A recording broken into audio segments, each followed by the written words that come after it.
في مهرجان هون. هلو ثانك يو للشباب، يعطيهم الف عافيه، مكملين معنا في ساعتين لليله اللي نحتفلوا بهم ونستذكر مع بعض رحيل العملاقه السيده ورده الجزائريه. وائل مكمل معنا وينضم الينا فنانين مميزين ما زال فيهم ريحه بلادي لانه لسه واصلين، الشاعر منير بوعساف والملحن المميز بلال. اهلا وسهلا بكم. اهلا فيك، نورتونا. بلال بس هو زين وانا اقل زينا.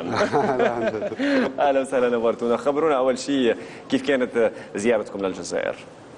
اول شيء الله يرحم الست ورده الجزائريه، ربي يرحمها يا رب. زياره كانت من العمر مثل ما بيقولوا. كنا اول مره بنروح الجزائر نحن. استقبال، ضيافه، تقدير، بلد حلو بيشبه لبنان بس على اوسع.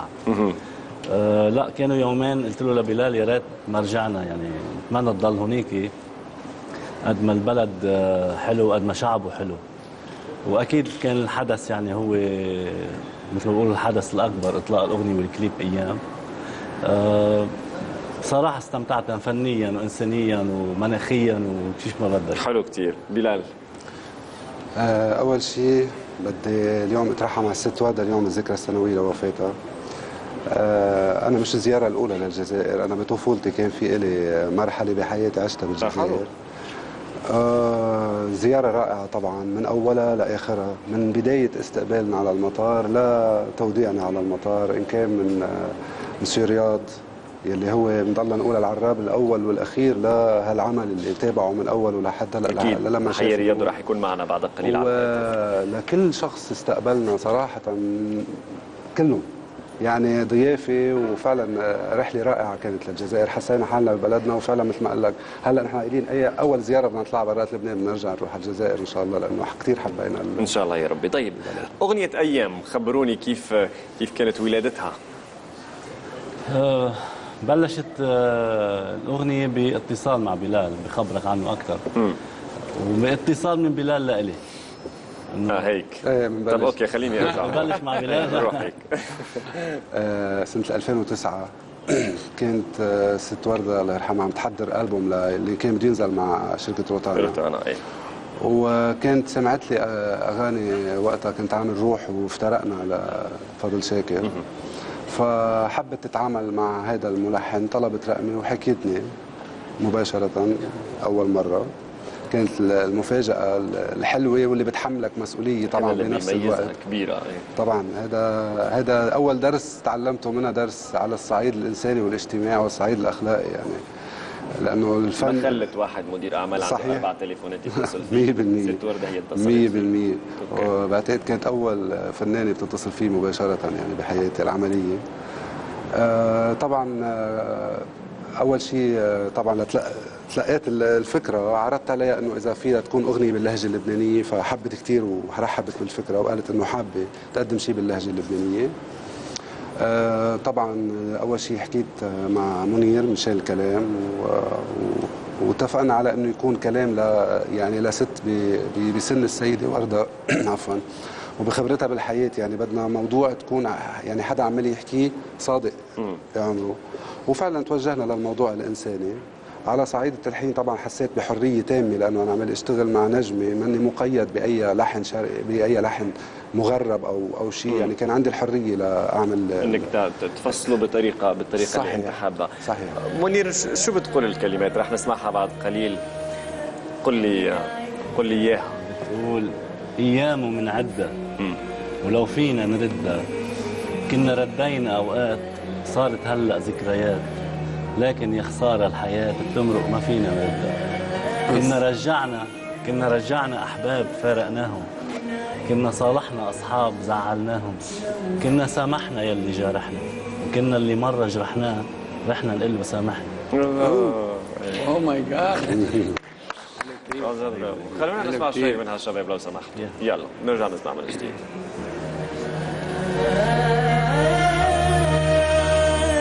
من عدة ولو فينا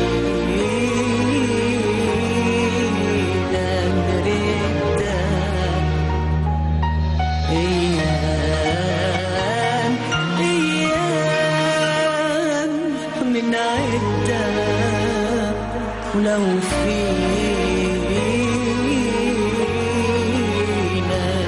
ردة كنا ردينا أوقات صارت هلأ ذكريات لكن يا خسارة الحياة تمرق فينا الردة. والحلو واو لا كملوها كمل لك كمل كملها روعة.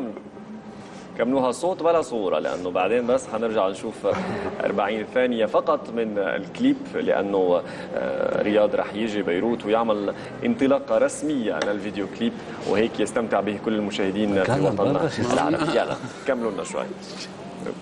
مهرجان احتفال مش غاب انا من عدة ولو فينا ردة أيام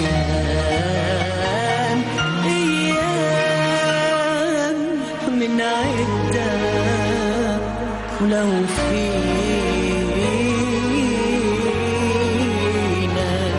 ردة كنا ردينا أوقات صارت هلأ ذكريات لكن يا خسارة الحياة تمرق ما فينا نردها. على طول بالمرة بعدين رح نرجع نكمل نسمع الأغنية. الحلو في الست وردة أنا كل ما كنت أشوفها بكلمها جزائري تقلب جزائري، بكلمها واحد مصري تقلب مصري، تسمع لبناني على طول تقول هلا بلش. كان سهل عليها ترجع للغة الأم صحيح بسهولة. صحيح عندها هالسلاسة في أنها تقمص أي لهجة. صحيح، إن كان من ناحية اللهجة ومش بس التنوع، مش بس باللهجة، عندها التنوع كمان بالأجيال اللي تعاملت معها. يعني كانت على طول تعطي فرص لجيل جديد وتطلع من هالجيل الجديد شيء لإلها. فكمان هذا التنوع أهم من تنوع اللهجات، يمكن كمان هذا أصعب من تنوع اللهجات، وكانت كثير هي متميزة بهالشيء. منير لما كتبت عملت حساب أنه يمكن لا هالكلمة لا أو هالكلمة لا ولا؟ لا اكيد. اول شيء عملت حساب انه في عملاقه من جيل العمالقه بالفن رح تغني لي وباللهجه اللبنانيه. اكيد كنت فرحان لانه هيدا بلس مثل ما بيقولوا للهجه اللبنانيه.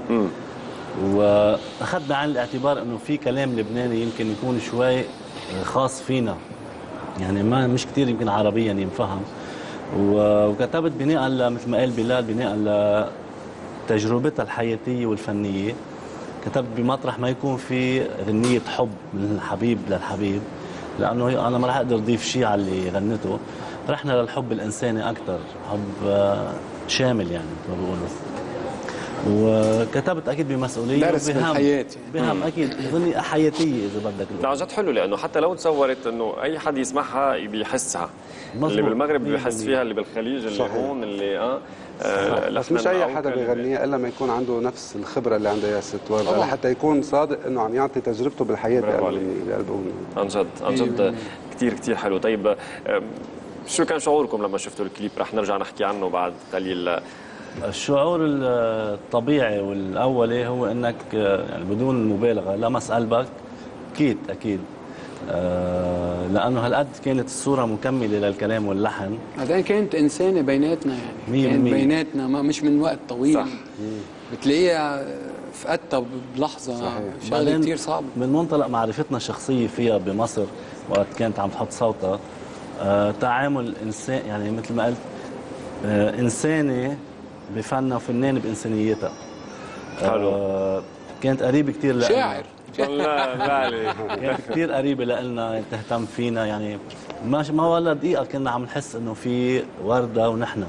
وهذا اللي خلينا نعرف شو ورده، ليش ورده هيك. فعلا هذا الشيء اللي خلينا نعرف ليش الانسان بيكون كبير هالقد، لانه بيكون كبير من جوا قبل ما يكون كبير من برا. هذا اللي كنا عم نحكي فيه. طب كيف تعاملتوا مع هالسيدة العظيمة اللي انه تقدمت في العمر اكيد، الصوت ما بقاش هو نفس الصوت اكيد، لكن هالمخزون اللي انت كنت عم تحكي عنه، القيمة الفنية يمكن ما مش ممكن يعطيك اللي هي اعطتك اياه اي حدا طبعا ثاني. طبعا هذا الغنى صح، في اذا حدا بيقول انه مثلا الصوت طبيعي، هذا شيء يعني الانسان اي بشري مع الوقت عضله ايده بتتعب، عضله ايده بتتعب، طبعا عمر عم في بس كمان في كميه عمليه قلب مفتوح عملت الله يرحمها، عملت زراعه كبد الله يرحمها، انه كانوا بيقارنوها باصوات ثانيه، لا جابت ولدين ما شاء الله بحياتها، فشافت هالمخلوق كثير بحياتها. ولكن الخبره والاحساس هدول بتزايد للنفس الاخير. فانا بعتقد انه لقط احلى فتره بالنسبه لي انا بشوفها بالاحساس وبالخبره. عن جد ما شاء الله، برافو عليكم شباب. وائل، شو بتقول لما بتسمع هيك عمل للست وردة، حتى وهي في هذا العمر، حتى وهي ربما يعني انا بتمنى انه اوصل هيك، يكون عندي تاريخ بالفن مثل تاريخ الست وردة وغيرها من العمالقه، وينحكى فيه مثل ما هلا عم ينحكى بالست وردة ان شاء الله يا رب. لانه اللي بيشتغل على فنه صح ومن قلبه اكيد رح يضل على مر السنين ينحكى فيه،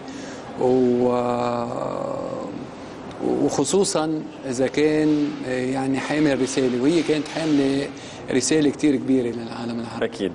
بلال، شو اكثر الاغاني اللي تستفزك انت كملحن من الست وردة غير بليغ حمدي؟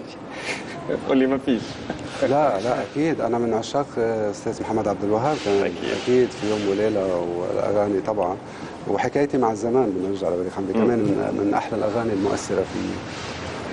نفسك قريب من موسيقار الاجيال محمد عبد الوهاب. يعني انا ليك، ما هي من هون بلشت اول صدمه من التليفون، انه انا حدا عمال يحكي لي من الجيل اللي انا تعلمت منهم الفن، نحن هن مدرستنا بالفن، فكمان هون كانت المسؤوليه الكبيره انه نقدر نعمل شيء تغيير كثير بالمعاناه، يجاري هذا الخبره وهذا العظمه بالارشيف اللي عم. اكيد. طيب مكملين اكيد